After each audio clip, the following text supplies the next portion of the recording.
কক্সবাজারে নামার পরে আমরা একটু বিচে ঘোরাঘুরি করে সন্ধ্যার সময় চলে গিয়েছিলাম কক্সবাজারের ঐতিহ্যবাহী অ্যাকুরিয়ামে, যেখানে নানান ধরনের সামুদ্রিক প্রাণী আছে। রেডিয়ান্ট ফিশ ওয়ার্ল্ড নামে পরিচিত, এবং এইটার টিকিট পড়েছিল 300 টাকা জনপ্রতি, এবং বাচ্চাদের কোনো টিকিটের প্রয়োজন হয়নি। ঢোকার পর থেকেই আমরা দেখছিলাম নানান ধরনের মাছ। আপনারা সামনেই দেখতে পাচ্ছেন একটি পিরানা মাছ, এটির সাইজ ছিল প্রায় 1 হাতের মতো। যেই মাছগুলোকে বলা হয় মাংসাশী, এবং এরা মানুষকেও খেয়ে ফেলতে পারে।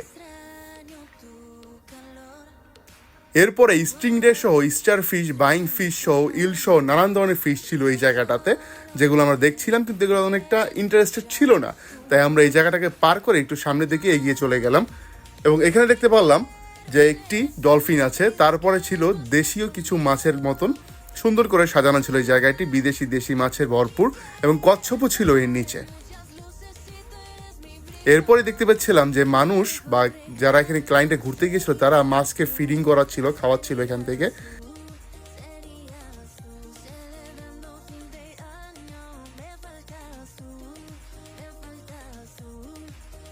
এখানে তারা ছোট্ট একটু বনের মতো করতে চেয়েছিল, কিন্তু আসলে অতটা রিয়েলিস্টিক লাগে নাই। এরপরেই ছিল আপনারা দেখতে পাচ্ছেন লবস্টার। আমার মন চাচ্ছিল এখান থেকে 2টা বের করে ফ্রাই করে খেয়ে ফেলি, কারণ লবস্টার অনেক সুস্বাদু হয়, আপনারা জানেন। এবং এরপরে নানান ধরনের বৈদেশিক বা দেশীয় অ্যাকুরিয়ামে যেগুলো আমরা লালন পালন করি সামুদ্রিক মাছগুলো ছিল, তা দেখতে পাচ্ছিলাম। নানান ধরনের কালারফুল মাছগুলো ছিল এখানে, এবং এগুলো মালিহা খুবই এনজয় করতেছিল। আমরা ঘুরে ঘুরে দেখছিলাম এই প্রত্যেকটা মাছকে, এবং প্রত্যেকটা মাছই নিজস্ব কালার এবং আকৃতির কারণে বিখ্যাত। যেমন এই মাছটি দেখুন না, একটি পাতার মতো কিভাবে এরা হাঁটাচলা করছে বা মাছগুলো পানির মধ্যে সাঁতরাচ্ছে, দেখতে সুন্দর লাগছে। এখানে আমরা দেখতে পেলাম পিঙ্ক কালারের মাছ। মাছটার নাম আমি ভুলে গেছি, এর পাশেই লেখা ছিল, কিন্তু মাছগুলো আসলে অনেক সুন্দর। রিয়েলি এটা পিঙ্ক কালারই ছিল, অন্য কোনো কালার না, কোনো কালার গ্রেডিং করা নেই, জাস্ট রিয়েলি আপনারা সেটা পিঙ্ক কালার। এরপরে এটা অনেকটা মাগুর, যেটা আমরা বলতাম যে সাদা মাগুর বা পিঙ্ক মাগুর, আমি অ্যাকুরিয়ামে পেলেছিলাম ওই ধরনের। এখানে দেখতে পাচ্ছেন এই মাছগুলো পাতার মধ্যে লুকিয়ে আছে, এবং মালিহা এগুলোকে খুঁটে খুঁটে দেখছে। তারপরে চলে আসি আমরা অক্টোপাসের কাছে। সেদিন রাতে আমরা অক্টোপাস খেয়েছিলাম যদিও।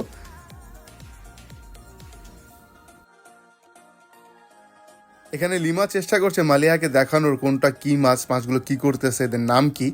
অনেক অনেক ধরনের মাছ, কয়েক হাজার প্রকৃতির এখানে মাছ আছে, যেগুলো দেখতে খুবই ভালো লাগছিল আমাদের, আপনারা দেখতেই পাচ্ছেন।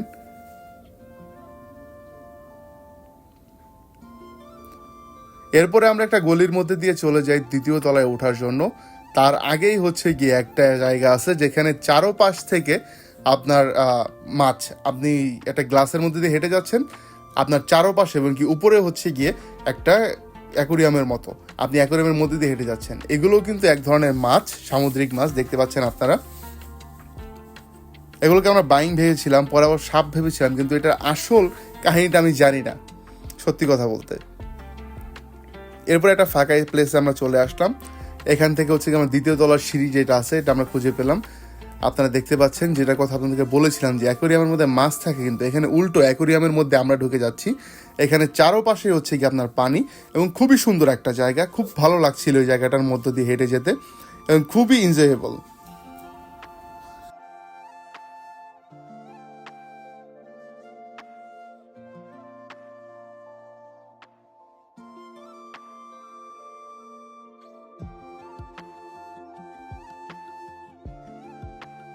মূলত এখানে বিদেশি প্রচুর পরিমাণে মাছ ছিল, আপনারা দেখতেই পাচ্ছেন, এবং একটা মাছের আকৃতি ছিল বিশাল। যেগুলো আমরা কিছুক্ষণ আগে দেখছিলাম সেগুলো ছিল ছোট ছোট, কিন্তু এখানে প্রত্যেকটি মাছের আকৃতি বিশাল পরিমাণের।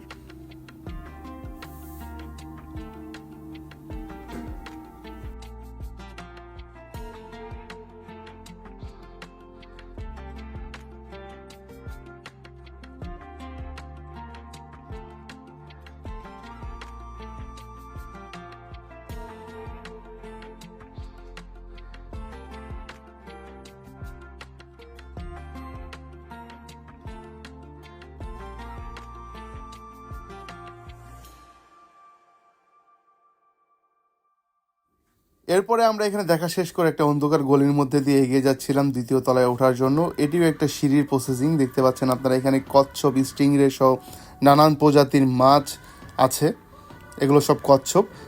এবং এখানে সামনে একটি ঝর্ণা আছে, কৃত্রিম ঝর্ণা, যেখানে মানুষ ছবি তোলার জন্য পাগল হয়ে গেছিলো। যাকে আমরা পাগল হই নাই, আমরা ভাবলাম যে না থাকে, এখানে ছবি তোলার দরকার নেই, উপরতলায় চলে যাই। দেন হচ্ছে কি উপরে চলে আসলাম, এসেই দেখি বিরাট আকৃতি একটা কাঁকড়া এখানে রেখে দিচ্ছে অ্যাকোরিয়ামের মধ্যে। নানান প্রজাতির কাঁকড়া এগুলো, যারা হচ্ছে গিয়ে আপনার এই অ্যাকোরিয়ামের মধ্যেই রাখতেছে।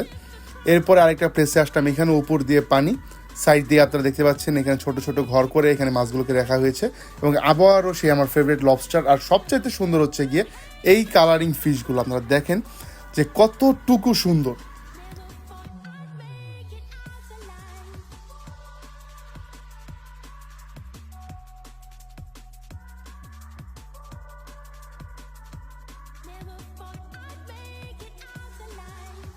সত্যি বলতে এখানে দেশীয় কোনো মাছ ছিল না, প্রত্যেকটি মাছই ছিল যেগুলো বিদেশি বা সামুদ্রিক, যেগুলো অ্যাকোরিয়ামে পালা হয় এই ধরনের মাছগুলো। এবং এটা ফ্যামিলি নিয়ে বা বাচ্চাদের নিয়ে ঘোরার মতো খুব সুন্দর একটা জায়গা। এরপরে এখানে আছে ফিশ মাসাজ, এখানে যারা আছে মানে তাদের পা যদি মাসাজ করতে চায় মাছকে দিয়ে তারা চাইলে করাতে পারে। তা আমরা জুতা পরে গেছিলাম, তাই আমাদের করানোর কোনো অপশন ছিল না, সত্যি বলতে ইচ্ছাও ছিল না। তারপরে আরেকটি অ্যাকোরিয়ামের কাছে চলে আসলাম, এখানে সব কালারফুল মাছ। এরপরে আমরা চলে এসেছি জেলিফিশের কাছে, এখানে নানান প্রজাতির জেলিফিশ আছে রেডিয়েন্ট ফিশ ওয়ার্ল্ডে। দেখতে পাচ্ছেন এটি একটি জেলিফিশ, খুবই সুন্দর, ব্যাঙের ছাতার মতো। প্রত্যেকটি জেলিফিশ এখানে খুব সুন্দর ছিল।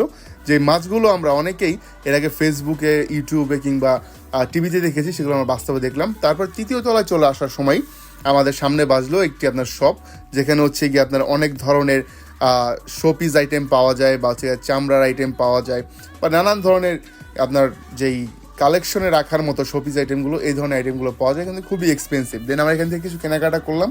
দেন আমরা চলে আসলাম দ্বিতীয় তলায়। দ্বিতীয় তলায় হচ্ছে গিয়ে চকলেট শপ অ্যান্ড বাচ্চাদের খেলাধুলা করার জায়গা। সো এখানেও আমরা বেশ কিছুক্ষণ ছিলাম। তারপরে হচ্ছে গিয়ে এখানে মালিহাকে নিয়ে খেলাধুলা করে ঘুরে ফিরে দেন আমরা আস্তে আস্তে বাইরের রাস্তায় উদ্দেশ্যে চলে গেলাম, কারণ অলরেডি 2-3 ঘন্টা পার হয়ে গেছে এবং আমাদের খুব সুন্দর একটা সময় এখানে কেটেছে।